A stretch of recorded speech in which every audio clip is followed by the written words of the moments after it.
ನಮಸ್ತೆ 24x7 ಕರ್ನಾಟಕ.comಗೆ ಸ್ವಾಗತ ಸುಸ್ವಾಗತ ವೀಕ್ಷಕ. ಈಗ ನಾವು ಭೇಟಿ ಮಾಡಲು ಬಂದಿರುವಂಥದ್ದು ತುಮಕೂರು ಡಿಸ್ಟ್ರಿಕ್ಟ್ ಕುಣಿಗಲ್ ತಾಲೂಕಿನ ಗ್ರಾಮ ಪಂಚಾಯಿತಿ ಸದಸ್ಯರನ್ನು. ಅವರು ಇದೇ ಮೊದಲನೇ ಬಾರಿ ಒಂದು ರಾಜಕೀಯ ಜೀವನಕ್ಕೆ ಪ್ರವೇಶ ನೀಡಿ ವಿಜೇತರಾಗಿರುವಂಥದ್ದು. ಬನ್ನಿ ಅವರ ಜೊತೆ ಕುಳಿತು ಅವರ ಒಂದು ಕಿರು ಪರಿಚಯ ಮಾಡಿಕೊಳ್ಳೋಣ. ನಮಸ್ತೆ ಸರ್. ಸರ್ ನಿಮ್ಮ ಹೆಸರು? ತಮ್ಮಣ್ಣ ಅಂತೇಳಿ. ಯಾವ ಗ್ರಾಮ ಪಂಚಾಯಿತಿ ಈ ಬಾರಿ ಆಯ್ಕೆ ಆಗಿರುವಂಥದ್ದು?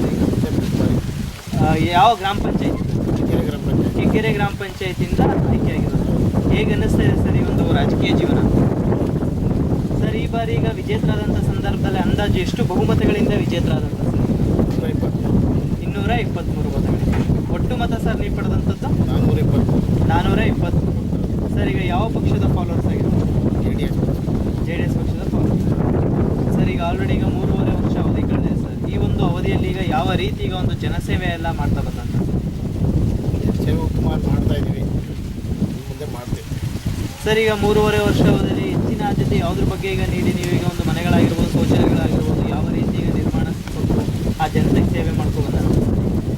ತುತ್ತು, ನೀರು, ಚರಂಡಿ ಮತ್ತು ಮನೆಗಳು ಎಲ್ಲ ನಾವು. ಸರ್ ಈಗ ನೀವು ಒಂದು ಸಾಧಾರಣ ವ್ಯಕ್ತಿ ಆಗಿದ್ಕೊಂಡು ಈ ಒಂದು ರಾಜಕೀಯ ಜೀವನಕ್ಕೆ ಪ್ರವೇಶ ನೀಡಿದಂಥದ್ದ, ಅಥವಾ ಈಗ ನಿಮ್ಮ ಹಿರಿಕರಾದಂಥ ತಂದೆ ತಾಯಿ ಸಹೋದರರಾದರೂ ಈ ಒಂದು ರಾಜಕೀಯ ಜೀವನದಲ್ಲಿ? ಇಲ್ಲ ಸ್ವಂತವಾಗಿ ರಾಜಕೀಯಕ್ಕೆ ಇದ್ದೀವಿ. ಏನು ಅಂದ್ಕೊಂಡು ಬಂದಂಥದ್ದು ಸರ್ ಈ ರಾಜಕೀಯ ಜೀವನಕ್ಕೆ? ಜನಸೇವೆ ಮಾಡಬೇಕು ಅಂತ ಬಂದಿದ್ದೀವಿ ನನ್ನಂಥದ್ದು. ಸರ್ ಈಗ ಇನ್ನೂ ಸಹ ಈಗ 1.5 ವರ್ಷ ಕಾಲ ಅವಧಿ ಇದೆ ಸರ್. ಈ ಒಂದು ಅವಧಿಯಲ್ಲಿ ಈ ಬಾರಿ ಯಾವುದ್ರ ಬಗ್ಗೆ ಹೆಚ್ಚಿನ ಆದ್ಯತೆ, ಮೊದಲನೇ ಆದ್ಯತೆ ಯಾವುದ್ರ ಬಗ್ಗೆ ನೀಡಬೇಕು ಅಂತ ಅಂದ್ಕೊಂಡಿರುವಂಥದ್ದು? ಊರುಗಳಲ್ಲಿ ರಸ್ತೆ ಮತ್ತು ಮನೆಗಳು ಕೊಡಿಸ್ಬೇಕು ಅಂತ ಅಂದ್ಕೊಂಡಿರುವಂಥದ್ದು. ಸರ್ ಈಗ ಅಂದಾಜು 100ಕ್ಕೆ ಎಷ್ಟು ಭಾಗದಷ್ಟು ಈಗ ಕಾಮಗಾರಿಕೆ ಆಗಿದೆ ಅನ್ನೋದು ನಿಮ್ಮ ಅನಿಸಿಕೆ ಸರ್? ಈಗ ನಿಮ್ಮ ಈ ಒಂದು ಗ್ರಾಮದಲ್ಲಿ 60% ಮಾಡಿದ್ದೀವಿ. 60% ಆಗಿದೆ ಅನ್ನೋದು ಸರ್. ಈಗ ಅದೇ ರೀತಿ ಎಲ್ಲ ಕೆಲಸ ಕಾರ್ಯಗಳು ನಿಮ್ಮ ವತಿಯಿಂದೆಲ್ಲ ನಿಮ್ಮ ಮೇಲಧಿಕಾರಿಗಳ ಮಟ್ಟದಲ್ಲಿ ಆಗುವಂಥದ್ದು ಹಲವು ಇರುತ್ತೆ. ಹಾಗಾಗಿ ನಿಮ್ಮ ಮೇಲಧಿಕಾರಿಗಳ ಮಟ್ಟದಲ್ಲಿ ಯಾವುದಾದ್ರೂ ಕೆಲಸ ಕಾರ್ಯಗಳನ್ನ ಮಾಡಿಸ್ಬೇಕು, ನಿಮ್ಮ ಜನತೆಗೆ ಇನ್ನಷ್ಟು ಅನುಕೂಲತೆ ಮಾಡಿಕೊಡ್ಬೇಕು ಅಂತ ಕನಸೇನಾದರೂ ಕಂಡಿದ್ದೀರಾ ಸರ್? ಈಗ ಹೌದು, ಅನುಕೂಲ ಮಾಡಿಸ್ಬೇಕು ಅಂದ್ಕೊಂಡಿದ್ದೀವಿ. ಯಾವುದ್ರ ಬಗ್ಗೆ ಸರ್? ಸಮುದಾಯ ಭವನ ಕಟ್ಸ್ಬೇಕು ಊರಲ್ಲಿ, ಮತ್ತು ರಸ್ತೆಗಳು ಟಾರ್ ಹಾಕ್ಸ್ಬೇಕು, ಬಗ್ಗೆ ಮಾಡಿಸ್ಬೇಕು ಅಂತ ಅಂದ್ಕೊಂಡಿರುವಂಥದ್ದು ಸರ್. ಈಗ ನಿಮ್ಮ ಜಿಲ್ಲಾ ಪಂಚಾಯತಿಯಿಂದ ಆಗಿರ್ಬೋದು, ತಾಲೂಕ್ ಪಂಚಾಯತಿಯಿಂದ ಇರಬಹುದು, ಯಾವ ರೀತಿ ಈಗ ಒಂದು ಜನಸೇವೆಗಳನ್ನ ಅವ್ರ ಕಡೆಯಿಂದ ನೀವು ಕಲ್ಪಿಸ್ಕೊಡ್ತಾ ಇರುವಂಥದ್ದು? ಕಲ್ಪಿಸ್ತಾ ಇದ್ದೀವಿ ಸಾಧ್ಯವಾದಷ್ಟು.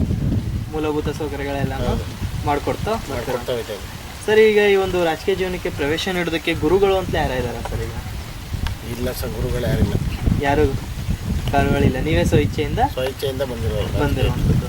ಈ ಒಂದು ರಾಜಕೀಯ ಜೀವನ ಬಿಟ್ಟು ಇನ್ನಿತರೆ ಸಂಘ ಸಂಸ್ಥೆಗಳ ಯಾವ್ದ್ರ ಏನು ಸರ್? ಅದೇ ರೀತಿ ಈಗ ನೀವು ಈ ಒಂದು ಸ್ಥಾನಕ್ಕೆ ಬರೋದಕ್ಕೆ ಮೂಲ ಕಾರಣ ಏನಂತ ಹೇಳಿದ್ರೆ, ಈ ನಿಮ್ಮ ಒಂದು ಗ್ರಾಮದ ಪ್ರತಿಯೊಬ್ಬ ಜನತೆ, ಆ ಜನತೆ ತಮ್ಮ ಅಮೂಲ್ಯವಾದ ಮತವನ್ನು ತಮಗೆ ನೀಡಿ ಜಯಶೀಲಗೊಳಿಸಿದ್ದಾರೆ. ಹಾಗಾಗಿ ಈ ಸಂದರ್ಭದಲ್ಲಿ ಕೊನೆಯದಾಗಿ ನಿಮ್ಮ ಎಲ್ಲ ಜನತೆಗೂ ಏನೋ ಒಂದು ಸಿಹಿ ಮಾತುಗಳನ್ನ ಹೇಳಕ್ಕೆ ಇಷ್ಟಪಡ್ತೀರಾ ಸರ್?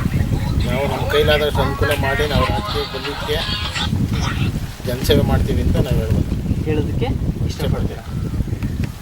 ನೋಡಿದ್ರಲ್ಲ ಸರ್, ಇಷ್ಟು ಕಾಲ ನಮ್ಮ ಜೊತೆ ಮಾತನಾಡಿದಂಥ ಗ್ರಾಮ ಪಂಚಾಯತಿ ಸದಸ್ಯರು ಯಾವ ರೀತಿ ಈಗ ಅವರು ಒಂದು ಜನಸೇವೆಯನ್ನೆಲ್ಲ ಮಾಡ್ತಾ ಬಂದಂಥ, ಅವರು ಮುಖ್ಯವಾಗಿ ಊರಿನ ರೋಡಿನ ಬಗ್ಗೆ, ಕಾಮಗಾರಿಕೆಗಳ ಬಗ್ಗೆ ಹೆಚ್ಚಿನ ಆದ್ಯತೆಗಳನ್ನ ನೀಡಬೇಕು ಅಂತ ಅಂದ್ಕೊಂಡಿರುವಂಥದ್ದು.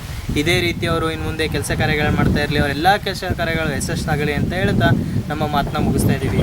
ಇದೇ ರೀತಿ ಎಲ್ಲಿದೆ ಯಾವುದೇ ಒಂದು ಮಾಹಿತಿ ಬೇಕಾದರೂ ದಿನದ 24 ಗಂಟೆ ಸದಾಕಾಲ ನಾವು ನಿಮ್ಮ ಸೇವೆಯಲ್ಲಿ ಇರ್ತೀವಿ. ಹಾಗಾಗಿ ವೀಕ್ಷಿಸ್ತಾ ಹೋಗಿ 24x7 ಕರ್ನಾಟಕ.comನಲ್ಲಿ ಮಾತ್ರ. ಧನ್ಯವಾದಗಳು.